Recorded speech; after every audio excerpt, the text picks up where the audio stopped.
Mamma mia! Salut les amis et bienvenue dans cette nouvelle vidéo consacrée à Java. Alors dans cette vidéo, on va voir un peu la portée de nos différentes variables. Qu'est-ce que je vais faire? Je vais déclarer une nouvelle méthode. Cette méthode, je vais l'appeler toujours boom. J'adore boom, je ne sais pas pourquoi. Donc là, je vais mettre ici int, je vais mettre à nouveau ici boom. Et cette méthode doit prendre ici en paramètre un nombre et retourner sa racine carrée. Donc je peux mettre ici int, nombre. Et qu'est-ce que tu dois faire? Tu dois retourner ici la racine carrée de ce nombre. Donc là, j'ai deux choix. Je peux utiliser la classe math et utiliser à ce niveau-là sa méthode sqrt, square root. Et je vais dire, tu me retournes tout simplement la racine carrée du nombre qui est passé en paramètre. Vous voyez qu'à ce niveau, j'ai une petite erreur. Pourquoi? Parce que la méthode sqrt retourne ici un double. Donc là, je suis obligé de mettre ici double. Si je ne veux pas faire ceci, je n'aurai qu'à dire que avant de retourner mon résultat, s'il te plaît, tu le transformes en entier. Et là, chez Kebam, je n'aurai pas de problème. Nous, on va faire simple. On va mettre ici double. Je vais maintenant appeler ma méthode au niveau ici de la méthode principale main. Je n'aurai qu'à mettre system.out.println. Tu vas m'afficher ici la racine carrée, pourquoi pas de 25. Donc, je mets ici boom, entre parenthèses, 25.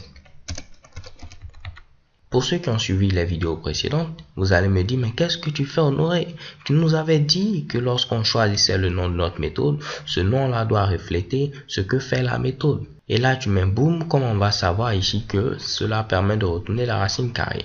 Donc, vous avez raison, on va mettre ici tout simplement racine carrée. Et je n'aurai qu'à changer le nom de ma méthode à ce niveau-là et mettre également racine carrée. Donc surtout n'oubliez pas, lorsque vous choisissez un nom de méthode, il faut que ce nom puisse refléter ce que fait votre fameuse méthode. Donc si je lance l'exécution, je dois avoir comme résultat 5 parce que la racine carrée de 25 c'est 5. Si je mets ici 169, je dois avoir ici 13 parce que la racine carrée de 169 c'est 13. Alors à ce niveau, une deuxième méthode, si on ne veut pas utiliser sqrt, pour ceux qui aiment se fatiguer, les plus matheux, ils vont mettre ici le nombre à la puissance 1,5, donc à la puissance 0,5. Cela retourne également la racine carrée du nombre. Donc si je lance l'exécution, vous voyez, j'ai toujours 13 comme résultat. Et de même, si je mets ici 25, j'aurai toujours comme résultat 5. Je relance et chez Kebam, vous voyez apparaître ici 5. Donc on va prendre sqrt puisque son rôle c'est de retourner la racine carrée. Pourquoi se fatiguer en utilisant power? Alors là, revenons à nos moutons. On a notre méthode racine carrée qui permet de retourner la racine carrée du nombre qui est présent à ce niveau-là. Ce que je vais faire, je vais modifier ici racine carrée par racine carrée ici double. En réalité, qu'est-ce que cette méthode va faire? Elle va prendre notre nombre, le multiplier par 2 et retourner ensuite la racine carrée ici de son double. Donc premièrement, il me faut avoir ici le double de notre fameux nombre. Je vais avoir un entier, donc je mets ici int, je mets nombre double qui sera tout simplement égal à notre nombre multiplié par 2. Et là, cette fois-ci, je n'aurai qu'à retourner la racine carrée ici de nombre double. Un test très simple, c'est de mettre ici, pourquoi pas 2. Si je mets 2 ici, donc je vais remplacer racine carrée par racine carrée double.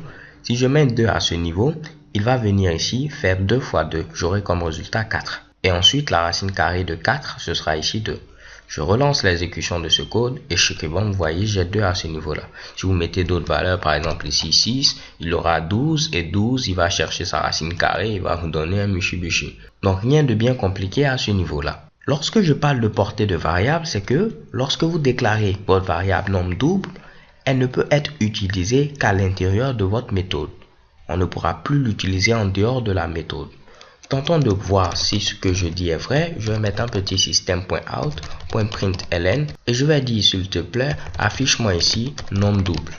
Déjà avec Eclipse, on voit qu'il y a une erreur. Il va me dire, mais je ne connais pas nombre double. Qu'est-ce que tu me demandes de faire ici?